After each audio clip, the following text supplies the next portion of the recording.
Hello everyone, welcome to my channel. I hope you all are doing well. और ये देखिए जी कितना प्यारा लग रहा है मेरा cake. This is 2 tyre cake, wedding cake. तो आप लोगों को आज मैं बताऊंगी कि ये बना किस तरीके से है, क्या प्रिकॉशंस करनी है और किस तरीके से हमें इन दोनों केक्स की स्टैकिंग करनी है, एक के ऊपर एक केक रखना किस तरीके से है। तो जी आए वीडियो को स्टार्ट करते हैं। आज मैं आप लोगों को सिर्फ पार्ट 1 दिखाऊँगी, यानी कि क्रम कोट और फिर बटर क्रीम का कोट। ठीक है, फाइनल स्टैकिंग हम नेक्स्ट वीडियो में करेंगे। चलिए जी, यहाँ पे आप लोग मेरा ये स्पंज देखें। ये है जी रेसिपी मेरी चॉकलेट फज केक की। जब से मैंने वो अपनी लास्ट वीडियो डाली थी उसे मैंने फ़ज केक बताया था, तो भाई फ़ज केक के ऑर्डर आने लग गए ज़्यादा ही। तो बहरहाल ये हमारा फ़ज केक है, बहुत ही मज़े का, बहुत ही सॉफ्ट, बहुत ही मॉइस्ट होता है और बहुत ज़्यादा जो है वो चॉकलेटी होता है। तो वो लोग जो चॉकलेट बहुत ज़्यादा पसंद करते हैं उन लोगों को भाई मैं ये रिकमेंड करती हूँ कि आप लोग जो है वो चॉकलेट फज ही ऑर्डर कर लो। तो यहाँ पे जो है वो हमने बनाया था अपना chocolate fudge 2 tier wedding cake, और इसको मैंने बनाया था अपने 5 पाउंड्स में। ठीक है जी, बटर क्रीम के साथ उसका वेट बहुत ज़्यादा हो जाता है, मगर हम बटर क्रीम का वेट इंक्लूड नहीं करते, उसके चार्जेस अलग से लगाते हैं। केक का वेट उतना ही होता है जितना क्लाइंट ने मांगा है। ठीक है, तो ये चीज़ बहुत ज़रूरी होती है। लोग क्या करते हैं कि बटर क्रीम का वेट भी ऐड करके केक जो है वो 3 पाउंड का होता है, बटर क्रीम जो है वो और 1000 ग्राम की होती है, और इस तरीके से 5 पाउंड का करके चिपका रहे होते हैं केक। तो ये बिल्कुल गलत है। आपने केक का वेट अलग करना है, उसके चार्जेस लेने हैं। जो बटर क्रीम होता है आप उसका अलग से चार्ज कर लो, तो उनका आप अलग कॉस्ट निकाल लिया करो। इसी तरह फॉन्डेंट का भी हिसाब है। फॉन्डेंट केक का वेट बढ़ा देता है, तो केक आप उतना ही दो जितना क्लाइंट ने मांगा है। ठीक है, जो फॉन्डेंट के एक्स्ट्रा होता है वेट या जो भी बढ़ रहा है वेट, तो आपने उसके अलग से चार्ज लिखी है ना, तो अलग से चार्ज करो। केक के वेट में ना फॉन्डेंट इंक्लूड करो और ना ही बटर क्रीम। अब ये मेरा टोटल जो है वो 5 पाउंड्स केक था, जिसमें 3.5 से ज़्यादा जो है वो नीचे की बेस थी, 3.5-4 कह लें, और ऊपर वाला जो था वो तकरीबन 1 पाउंड तक था, 1 से थोड़ा सा ज़्यादा था। तो बेसिकली मैंने 5 पाउंड का बैटर बनाया था एंड देन उनको मोल्ड में डाल लिया था जितना भी मुझे लग रहा था कि ज़रूरत है हाइट के अकॉर्डिंग। तो इस तरीके से हमने अपने केक्स बनाए थे। ये जो नीचे वाला मैं भी बेस बना रही हूँ ना, ये 6 इंचेस वाले मोल्ड में मैंने इसको बेक किया है, और जो ऊपर वाला है टायर वो मैंने बेक किया है 4 इंचेस वाले मोल्ड में। ठीक है, तो आप लोगों ने जो बहुत ज़रूरी चीज़ का ख्याल रखना है वो ये है कि दोनों जो हमारे केक्स हैं उनमें तकरीबन 2 इंचेस का फ़ासला होना चाहिए। जो मोल्ड साइज़ है वो आपने 2 इंचेस का फ़ासला देख के ही करना है। अगर नीचे वाला जो बेस है आपका वो 6 इंचेस है तो ऊपर वाला 4 होना चाहिए। अगर नीचे वाला 8 ले रहे हो तो फिर ऊपर वाला 6 ले लो, इस तरीके से। तो जितना जितना केक कस्टमर ज़्यादा डिमांड करता है, वो कहता है हमें 3 टायर चाहिए, 4 टायर चाहिए, तो हम उस हिसाब से जो है वो फिर अपना देखते हैं कि हमें मोल्ड साइज़ कौन सा रखना है। आपने ख्याल रखना है कि 2 इंचेस का बीच में फ़ासला होना चाहिए। तो अभी यहाँ पे भी मैं 2 इंचेस का फ़ासला लेके इस पे काम कर रही थी। देखते देखते हमारा पूरा ट्रफ़ल कोट हो गया है। और दूसरी बहुत ज़रूरी बात यह है कि जी चॉकलेट का रेशो मैंने अच्छा खासा ज़्यादा रखा है, क्योंकि मुझे पता है कि एक केक के ऊपर दूसरा केक आना है, तो मेरा केक तकरीबन इतना सेट होना चाहिए कि केक बिल्कुल हिले ही ना, उसको फ़र्क भी ना पड़े। और केक काफ़ी ज़्यादा सॉफ्ट होता है ये चॉकलेट फज, तो आपने जो उसका ट्रफ़ल बनाना है वो थोड़ा सा हार्ड बनाना है, थोड़ा डार्क चॉकलेट का रेशो ज़्यादा रखना है ताकि केक आपका स्टेबल हो। ठीक है, हमें कस्टमर को ऐसा केक देना होता है कि केक पूरा सॉफ्ट हो और स्टेबल भी हो। सख्त केक तो नहीं दे सकते ना हम कस्टमर को, तो केक भी सॉफ्ट होना चाहिए और स्टेबल भी होना चाहिए। तो दोनों चीज़ों का आपने ख्याल रखना होता है। तो मैं इस तरीके से करती हूँ कि चॉकलेट का रेशो इंक्रीज़ कर देती हूँ ट्रफ़ल में, ताकि जब वो फ्रिज में ठंडा हो तो वो बिल्कुल स्टेबल हो जाए। अब यहाँ पर आप लोगों ने देखा हमने 4 लेयर्स की हैं अपनी, और ये तकरीबन हमारा केक रेडी हो गया है, नीचे वाला टायर। ठीक है, अब इसी तरह हम लोग अपना ऊपर वाला टायर भी बना लेंगे। इसको मैंने बना के, ये मैं कर रही थी काम सारा शाम में, और मुझे इसकी डिलीवरी करनी थी नेक्स्ट डे। ठीक है, तो आप लोगों ने अपना जो ट्रफ़ल कोटिंग का काम है वो 1 दिन पहले करके रख लेना है दोनों केक, ताकि अच्छे तरीके से सेट हुए हुए हों। मैंने ट्रफ़ल कोटिंग का काम भी 1 रात पहले किया था, और उसी के बाद ही उस पर जो बटर क्रीम का फ़ाइनल कोट था वो भी किया था, ताकि केक दोनों बिल्कुल सेट हो। और नेक्स्ट डे पे मैंने इनकी स्टैकिंग की थी। स्टैकिंग की वीडियो मैं बहुत जल्दी अपलोड करूँगी, तो आप लोगों ने ज़रूर कमेंट करना है फॉर पार्ट 2, ताकि मैं जल्दी अपलोड करूँ, आप लोग भी सीख सको।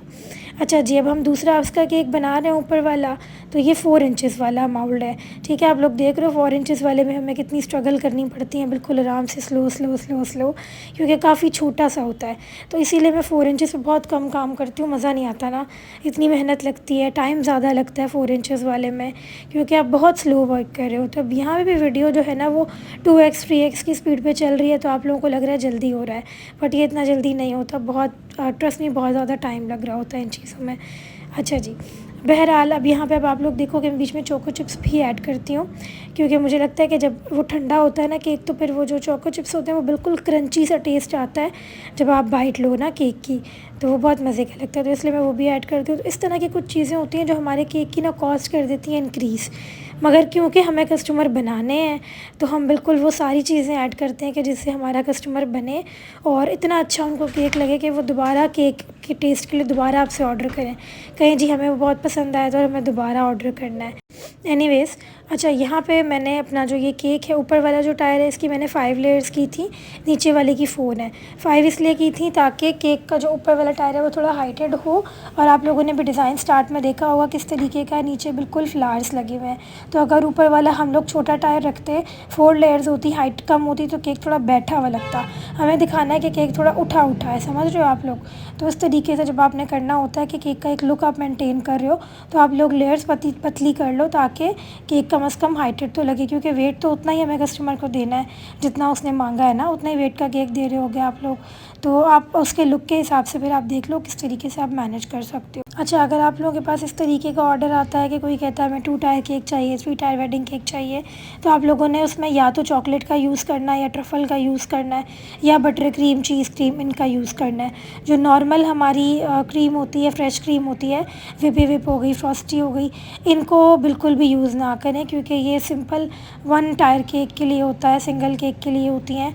इस तरीके से 2 टायर 3 टायर केक्स में आप लोग बटर क्रीम का यूज़ करो। ये फ्रेश क्रीम इन केक को हैंडल ही नहीं कर सकती, उसका वज़न ही नहीं उठा सकती, तो लाजमी इस चीज़ का ख्याल किया करें।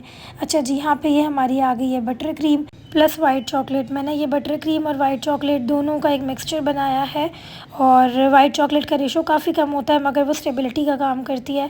केक अगर आप गर्मी में भी रख दोगे तो वाइट चॉकलेट उसका टेम्परेचर मेंटेन रखती है, बहुत जल्दी उसका टेम्परेचर डाउन नहीं होता। अच्छा जी, तो यहाँ पे मैंने क्या किया था, बटर क्रीम थोड़ी सी ली और फिर उसको जितनी मुझे चाहिए थी, और मैंने उसको 4 से 5 सेकंड के लिए माइक्रोवेव किया। उसके एयर बबल्स बिल्कुल ख़त्म हो गए थे। तो यही तरीका होता है एयर बबल्स को रिमूव करने का। अगर आप लोग एक बटर क्रीम में एयर बबल्स आ गए हैं तो उसको 2 से 4 सेकंड के लिए माइक्रोवेव कर लो, तो वो ठीक हो जाएगी। केक का मैंने तरीक़ेकार आप लोगों को लास्ट वीडियो में बताया था कि जब आप केक को ट्रफल कोट कर लो तो उसको जाके सीधा रख दो फ्रीज़र में आधे घंटे के लिए, जब तक कि उसका ट्रफल बिल्कुल अच्छे से सेट नहीं हो जाता। ठीक है, जब ट्रफल सेट हो जाएगा फिर आप उसके ऊपर अपनी बटर क्रीम अप्लाई करोगे। तो अभी आप देख रहे हो कंडीशन सामने कि मैं जहाँ जहाँ बटर क्रीम लगाती जा रही हूँ, butter cream plus white chocolate है, तो क्या हो रहा है कि वो बिल्कुल सेट होती जा रही है। इससे आप लोगों को एक ये बेनिफिट होता है कि बटर क्रीम बिल्कुल सेट होती जाती है। आप जहाँ लगाओ, आप 1 बार 2 बार स्क्रैपर उस पर फेरते हो तो आपका केक बहुत अच्छे से फिनिश हो जाता है और बहुत अच्छी सी उसकी फिनिशिंग आ जाती है। यही अगर आप लोग ना नॉर्मल केक रख लो, मतलब ठंडा ना हो केक, तो फिर क्या होगा कि वो जो अंदर का आपका ट्रफल कोट है वो बाहर आएगा, बटर क्रीम के साथ बिल्कुल मिक्स हो जाएगा, तो केक की वो बात नहीं रहेगी। तो इसीलिए आप लोगों ने इन 1-2 चीज़ों का ध्यान रखना होता है। अब ये क्या होती है, बेसिकली ये प्री स्टेप्स होते हैं जो आप लोग देख के चल रहे होते हो। अब ये भी हमें भी किस तरह आई हैं, प्रैक्टिस से आई हैं। As you know, practice makes man perfect, और मैं यही चाहती हूँ कि मैं अपने चैनल के थ्रू आप लोगों को वो सारी चीज़ें बताऊँ, वो चीज़ें बताऊँ जो मैंने गलतियाँ करके सीखी हैं, और आप लोग बग़ैर गलती किए सीख लो। तो इसीलिए मेरी वीडियो को पूरा देखा करो ताकि आपको सारी चीज़ें स्टेप बाय स्टेप समझ आ रही हूँ। ठीक है। अच्छा, आप लोगों ने जो पहले बड़ा वाला टायर होता है ना, उसको बटर क्रीम लगाया करें ताकि वो बिल्कुल अच्छे से सेट हो जाए। वो सेट होने में टाइम लगेगा क्योंकि उसका डायमीटर बड़ा है, वो केक बड़ा है, उसे बटर क्रीम ज़्यादा लगी हुई है, डबल कोट किया आपने, तो वो सेट होने में ज़्यादा टाइम लगेगा। तो इसीलिए पहले उसको कोट करें, उसके बाद आप उससे छोटे और उससे छोटे पे जाएं। तो मैंने 6 इंचेस वाला पहले कोट करके रख दिया था और अभी मैं 4 इंचेस वाले पे काम कर रही हूँ। बटर क्रीम लगाने का तरीक़ेकार जो है वो नहायत ही आसान है। आप लोगों ने देखा होगा, सबसे पहले बटर क्रीम हमने ऊपर केक को डाली है क्योंकि बटर क्रीम ना थोड़ी सी सॉफ्ट होती है, और जब हम उसे माइक्रोवेव करते हैं तो वो और थोड़ी सी सॉफ्ट हो जाती है। तो उसकी हैंडलिंग पे आप लोगों ने ध्यान देना है। पहले ऊपर बटर क्रीम ऐड करें, उसके बाद साइड्स पे लगाते जाएं। ठीक है। जब आपको लगे कि हाँ अब वो लग गई है पूरी कंप्लीट, फिर आप अपना स्क्रैपर चला लो। अब यहाँ पे थोड़ी सी वो ऊपर से उतर रही थी तो मैंने अलग से थोड़ी थोड़ी करके लगाई थी, और जो मेरा स्क्रैपर है उसको साथ ही साथ में हल्का हल्का गर्म पानी में भी डिप कर रही थी ताकि वो बिल्कुल स्मूथ फिनिशिंग दे दे। और दूसरा ये कि जो ऊपर वाला मेरा टायर था उसे मुझे बिल्कुल स्मूथ फिनिशिंग चाहिए नहीं थी, उसमें थोड़ी सी डिज़ाइनिंग करनी थी। तो अभी आप लोग देखिएगा कि उसमें मैं डिज़ाइनिंग इस तरीके से कर रही हूँ। उसके बाद आ जाते हैं जी हम अपने 6 इंचेस वाले केक पे, और ये बिल्कुल अच्छे तरीके से सेट हो गया है। बटर क्रीम बहुत अच्छे से सेट हो गई है। तो अब हम इस पे करेंगे अपना स्टेंसिल वर्क। ठीक हो गया। चाहिए वही स्टेंसिल है जो मैंने लास्ट वीडियो में यूज़ की थी, इतनी अच्छी लगी थी मेरे कस्टमर को कि इसी का ऑर्डर आ गया था। तो अब यहाँ पे देखोगे हमने केक बिल्कुल पहले चिल कर देना है। ठीक है, चिल इतना हो गया, आप फिंगर लगाओ तो फिंगर टच ना हो, इतना ड्राई होना चाहिए। केक फ्रीज़र में रखोगे तो इतना ड्राई हो जाएगा। उसके बाद अपना हमने स्टेंसिल लगा दिया, और अब आप देखोगे स्टेंसिल के ऊपर बिल्कुल पतली सी लेयर लगानी है बटर क्रीम की, और उसको भी अच्छे से स्मूथ कर देना है। ठीक है, उसके बाद आराम से अपना आप स्टेंसिल हटा लो, तो जो स्टेंसिल का प्रिंट है वो केक पर लग जाएगा बटर क्रीम के साथ। बस मैंने इतना काम एक रात पहले कर दिया था, और जो स्टैकिंग है पूरी वो मैंने नेक्स्ट वीडियो में की थी। तो आप लोग कमेंट करिएगा पार्ट 2 के लिए, ताकि मैं जल्द से जल्द अपलोड करूँ और आप लोगों को समझाऊँ कि हमने स्टैकिंग किस तरीके से करनी है। अगर कोई कमी पेशी हुई तो माफ़ फरमाइएगा मुझे। मिलते हैं जी नेक्स्ट वीडियो में, बाय।